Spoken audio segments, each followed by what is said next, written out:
Ang hamon ng pagtatanim ng mga bagong iglesia ay unti-unti nang natugunan ng ating komperensya. Marami na tayong naabot at aabutin pa. Dahil dito, nakakita tayo ng pagpapanumbalik ng kasiglahan sa mga iglesyang sangkot sa gawaing ito. Isa sa kanila ang Iglesia ng Mexico sa Pampanga. Ating tunghayan ang kanilang kwento at kung paanong ginamit ang pagtatanim ng mga bagong pulutong at iglesia upang maging kabahagi silang lahat sa misyon ng Diyos.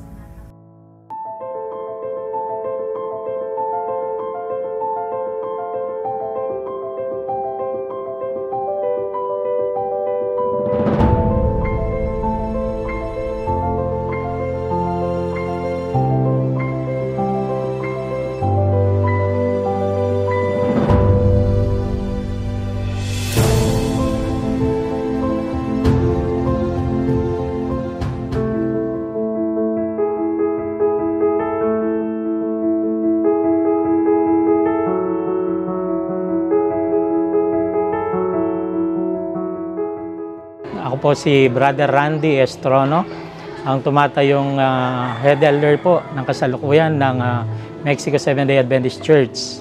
At sa araw pong ito ay aming sineselebrate ang 85th anniversary ng ating church. Ang ating mong iglesia sa aking pagkaalala ay isang iglesyang napakasipag ng mga miyembro. Ang ating pong iglesia rito ay dumaan sa mga pagsubok sa mga panahon ng ang Mount Pinatubo ay pumutok, bumagsak ang kanyang bubong. Pagkatapos pong muling naitayo ito, ay ito naman ay sinira ng anay unti-unti. Sa akin pong edad na ito ay 3 beses na itong nag-undergo ng massive renovation. Bagaman ang ating pong iglesia ay dumaan sa karanasan ng pandemya noong 2020, masasabi ko pong ito ay naging paraan ng Panginoon upang lalong sumulong ang gawain ng pagpapahayag po ng walang hanggang ebanghelyo. Dahil binigay po sa atin ang teknolohiyang platform ng online ministry ng ating church. Ang legacy ang iniwan po ng ating pong mga nakaraang henerasyon, mga pioneers, mga naabutan kong mga elders. Ang legacy ang kanilang iniwan ay taglay namin ngayon bilang mga henerasyong nagsusulong ng gawain at misyon ng ating iglesia na dalhin ang walang hanggang ebanghelyo ni Kristo para sa ikaliligtas po ng marami.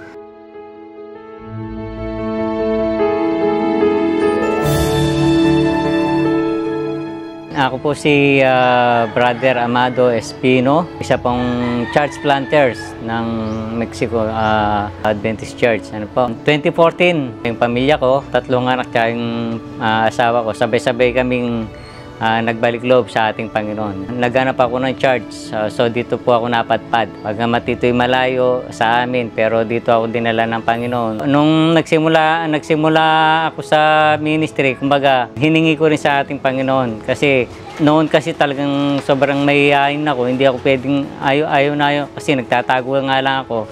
Pero pagka pala hiningi mo sa ating Panginoon, tatanggalin lahat ng mga mo, ay wala palang imposible, lahat kakayanin.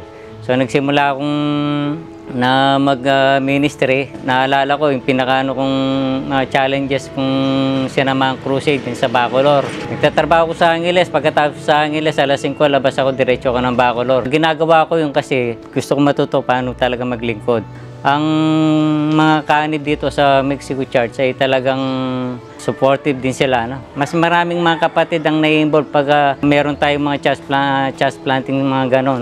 Yung mga dating hindi na nakakasama na natin sa gawain. Itong sinimulan namin, kumbaga, wala nang hintuan kasi napakasarap maglingkod. Pagka masaya ka naglilingkod, hindi mo mararamdaman yung mga pagod o anuman. Although maraming mga challenges na marating, binibilang nating mga blessings yan sa atin.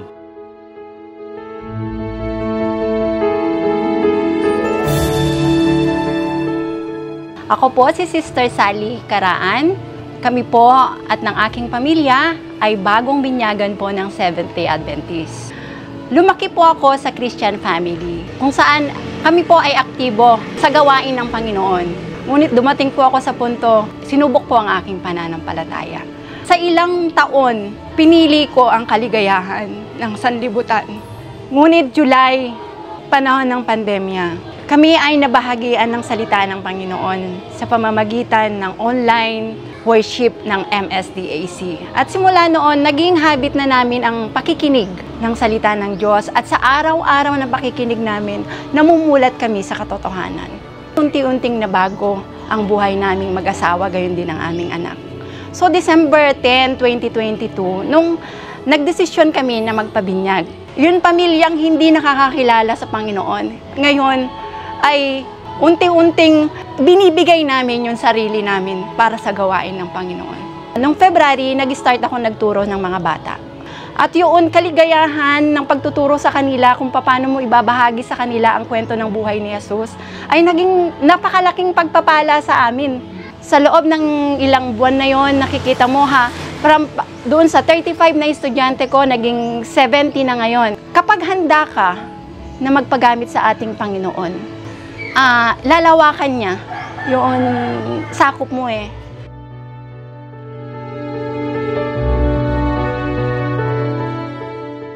Brother Raybert Reyes po, isa sa mga elder ng Mexico Seventh-day Adventist Church. Sa kauna-unahan po naming church planting sa panahon ni Pastor Reynald Serapica na ginawa po ito sa Maliwalu, Bacolor, no? Isa pong dam site. Sinundan po ng isa pang gawain dito po sa Balas, sa pangunguna naman ni Brother Amado Espino. At ang kasunod po nito ay kasalukuyang ginagawa pong church planting po dito sa Nueva Victoria, sa pangunguna naman po ni Pastor Jerome Esquero. At sa pinakahuli po na pinaplano po namin bilang personal ministry leader po ng Mexico ay ang San Jose Mission Group na sa kasalukuyan po natapos nga yung gawain ng pangangaral doon at pinagpapatuloy natin ang gawain sa pamagitan ng isang maliit na pulutong ng mga kababaihan. At kami po ay nagpapanukala din na isasama na po sa ADAP Barangay ang San Jose. At isa po sa mga gawain po na hindi po namin makakalimutan at nais na pasalamatan ay dahil sa pandemic. Personally, ako ay nagkaroon po ng lungkot dahil marami pong panukala ang Mexico Church. Ako'y nag-worry kung paano pa itong mapapagpatuloy kung ganitong lockdown.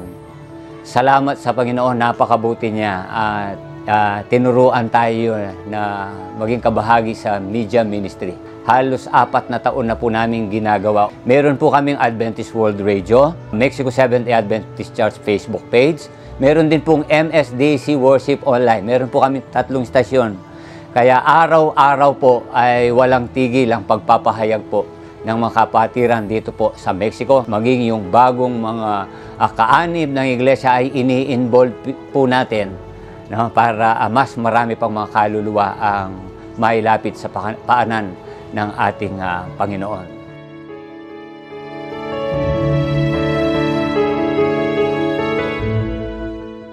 Ating nasaksihan ang masiglang pakikisangkot ng Iglesia ng Mexico sa pagtatanim ng mga bagong pulutong ng mananampalataya.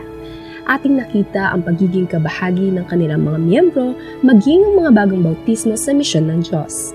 Nais niyo rin bang makita ang pagpapanumbalik ng kasiglahan sa inyong iglesia?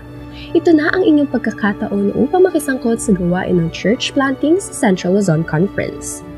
Tutugon din ba kayo at sasabihin, I will go. I will go. I will go. I will go.